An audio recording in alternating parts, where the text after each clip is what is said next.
In the land of martial traditions, Japan, there are still masters of the martial arts unknown to most of us. The individuals introduced here are not competitors who train for MMA or various martial arts tournaments. They are Budo practitioners.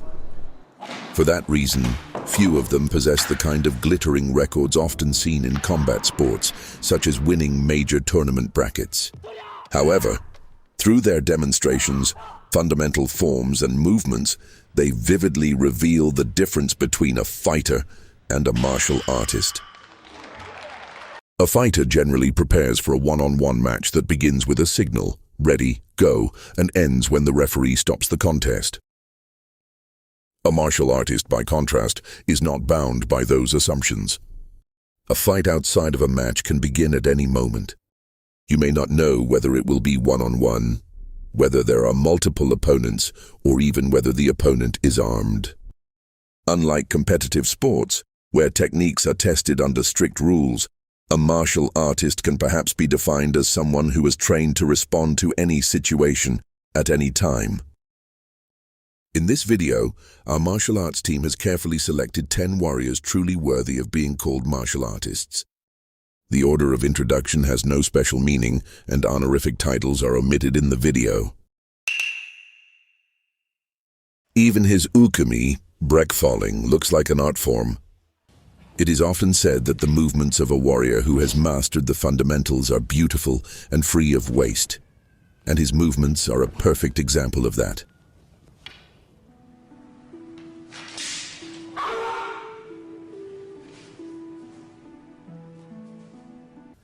The Iaijutsu and Kenjutsu he teaches are said to be so fast that they are invisible. His initial motion cannot be seen, and it feels as though you would already be cut down before you even have time to react to the draw of his sword.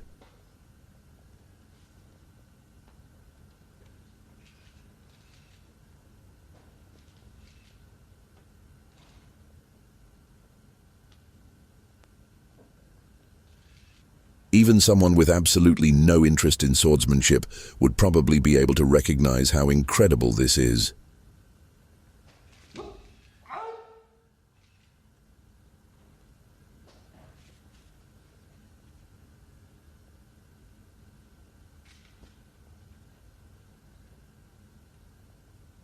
He isn't sparring, competing in a match, or even performing test cutting, yet through nothing more than these fundamental movements, he displays an overwhelming level of skill.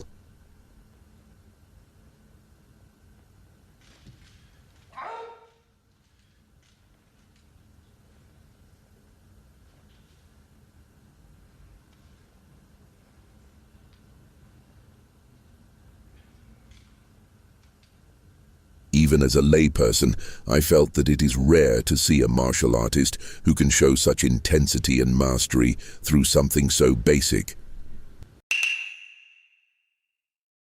A legendary master often called one of the greatest judoka in history. He was one of the few holders of the 10th Dan, an honor said to have been awarded to only about 15 people in the roughly 140 years since the founding of Judo in 1882. Considering that he embodied the principles taught by Judo's founder Jigoro Kano, it is easy to understand why he came to be revered as the god of Judo. Masters of this generation are sometimes overly mythologized, but surviving footage shows him, despite his small frame, around 160 centimeters tall and about 55 kilos, effortlessly throwing much larger opponents through the principles of Judo. He already appears quite elderly in these recordings, yet the contrast between his aged appearance and the sharpness of his movements is striking.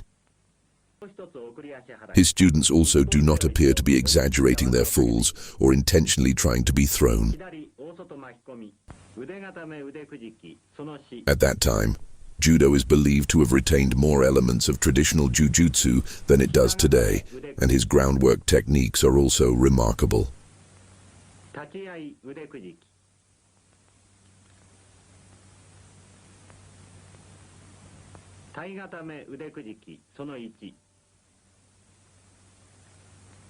Watching him makes one wonder just how incredible he must have been in his prime. According to one theory, the Udehishigi Sankaku Gatame, triangle arm lock, was devised by Mifune himself. A karate practitioner surrounded by many legends, yet still little known overseas. He is said to have trained his body parts relentlessly, making not only his fists, but even the backs of his hands extraordinarily hard.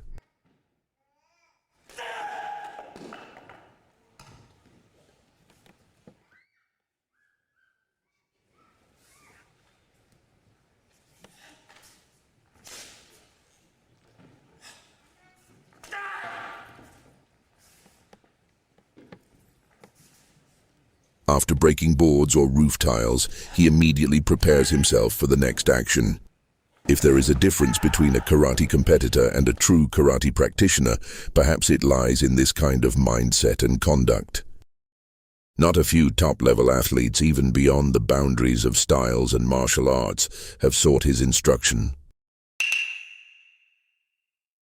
From the moment he bows until he resheathes the sword, there is not a single moment of vulnerability.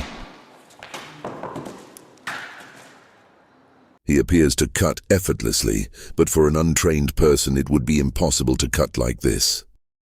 His sword handling is so fast that one would likely be cut down in the instant before even sensing the killing intent emerge from the calm atmosphere. Uechi-ryu is said to be one of the Okinawan karate styles that retains a particularly strong influence from the southern Chinese martial arts of Fujian province. It is quite different from what many people imagine as traditional point-style karate or modern full-contact karate. One of the most distinctive features of Uechi-ryu is its intense conditioning of the hands and feet.